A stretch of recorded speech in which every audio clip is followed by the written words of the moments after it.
Sors de la religion. Ne viens pas à l'église pour venir à l'église. Ne viens à l'église pour chercher la communion avec Jésus-Christ, l'agneau de Dieu, qui est mort à la croix pour toi, qui a versé son sang pour toi. Amen. Amen. Seul le sang de Jésus-Christ peut te couvrir de la nudité spirituelle. Adam ne connaissait pas cela. Il n'avait pas reçu la révélation. Mais par le Saint-Esprit, la révélation nous a été donnée. Que seul le sang de Jésus peut nous couvrir. Quand Satan il nous cherche, quand il cherche à nous faire du mal, oh bien-aimé, invoque le sang.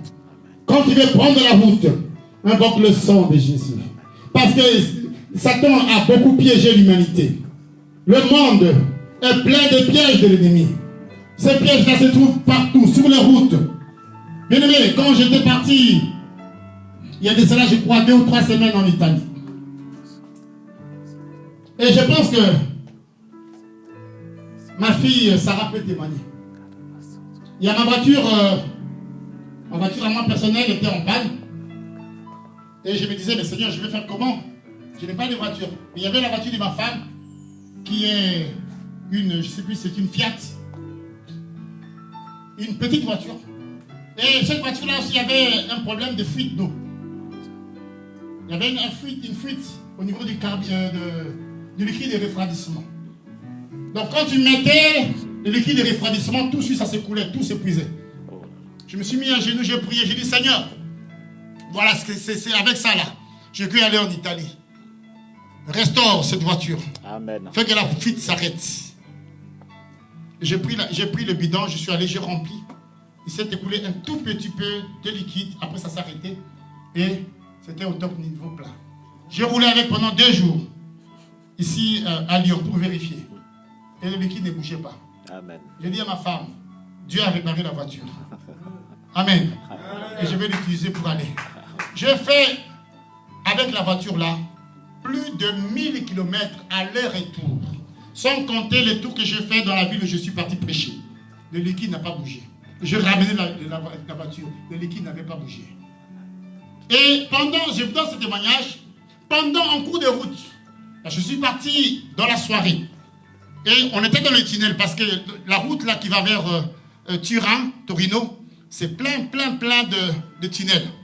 Et j'arrive dans un tunnel, et bien aimé, derrière moi, j'entends un bruit, boum, boum. Je dis, mais qu'est-ce qui se passe? Est-ce qu'on a mis une bombe? Et je vois 2 voitures qui sont télescopées.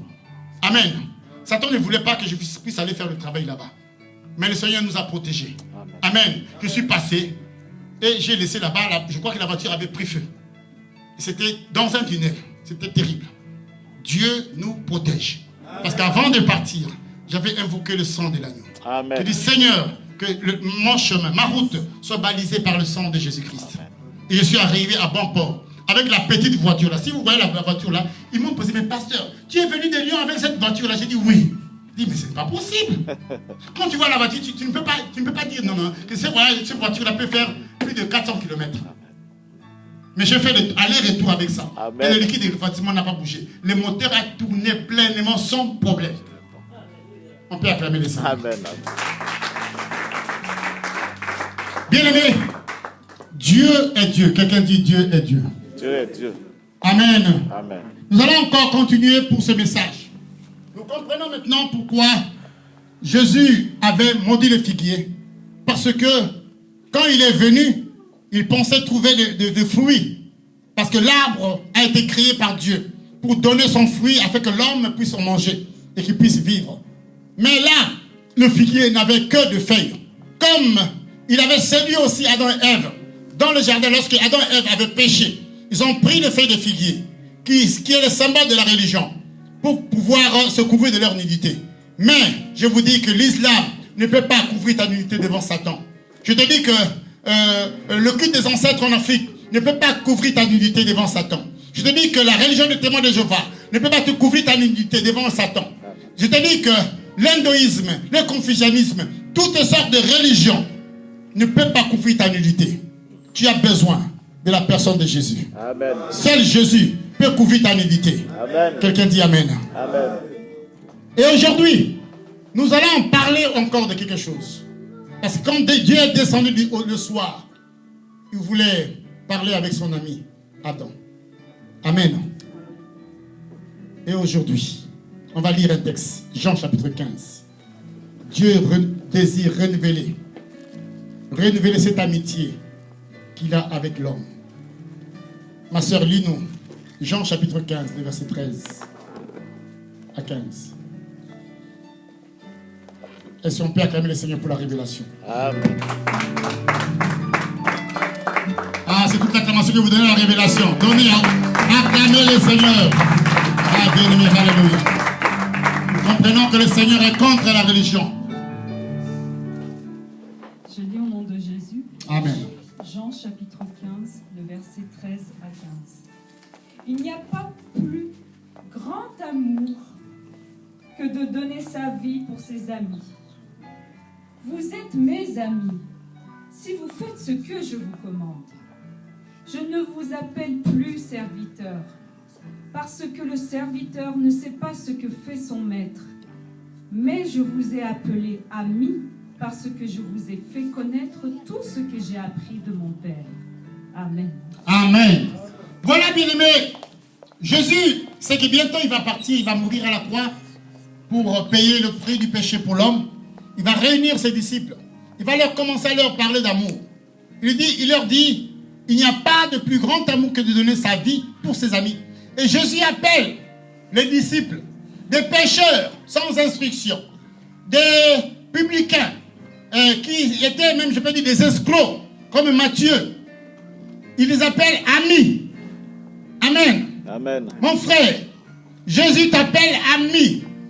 Comme dans le jardin d'Éden, quand il est descendu pour parler avec son ami Adam, Jésus veut renouveler cette amitié avec toi. Parce que beaucoup, ils considèrent Jésus comme Dieu. Un Dieu éloigné, un Dieu qu'on ne peut pas toucher. Mais ici, il te donne la révélation ce matin, qui désire que tu redeviennes son ami. Amen. Quelqu'un lève la main droite, dit, je suis l'ami de Jésus. Je suis l'ami de Jésus. Amen. Il dit, je ne vous appelle. Il dit d'abord 14, vous êtes mes amis si vous faites ce que je vous commande. Adam était sorti de l'amitié de Dieu, de l'amour de Dieu, parce qu'il n'avait pas fait ce que Dieu avait commandé. Il avait touché à l'arbre qui était défendu. Mais le Seigneur dit, vous êtes mes amis si vous faites ce que je vous commande. Je ne vous appelle plus serviteur. Le vendredi, nous avons enseigné que le travail des serviteurs de Dieu, c'est réservé aux anges. Les anges font partie du pouvoir judiciaire de Dieu. Ils sont là quand Dieu envoie l'ordre. Eux, ils sont sans pitié. Ils ne regardent pas ou comment. Si Dieu donne l'ordre, ils viennent pour faire le travail. Amen. Si tu es en train de prier, Dieu va donner l'ordre aux anges pour venir t'aider à accomplir la prière que tu es en train de faire. Si, comme, comment dirais-je, David, lorsqu'il avait péché, il avait demandé le dénombrement, qu'on compte le nombre des enfants d'Israël, alors que Dieu avait interdit qu'on puisse compter le nombre des enfants d'Israël. Il avait dit à Abraham, ta postérité sera comme les étoiles du ciel et comme les sables de la mer. Mais notre roi, David, il n'a pas tenu compte du commandement de Dieu. Il a compté. Et Dieu est venu. Il lui a dit, choisis 3 fléaux. Et David avait choisi parce qu'il connaissait qui était Dieu. Amen. Il a dit que Dieu est miséricordieux, que je ne tombe pas entre les mains des hommes. Il avait choisi, je veux ton châtiment à toi. Amen. Et Dieu a envoyé l'ange. L'ange est venu. Il a commencé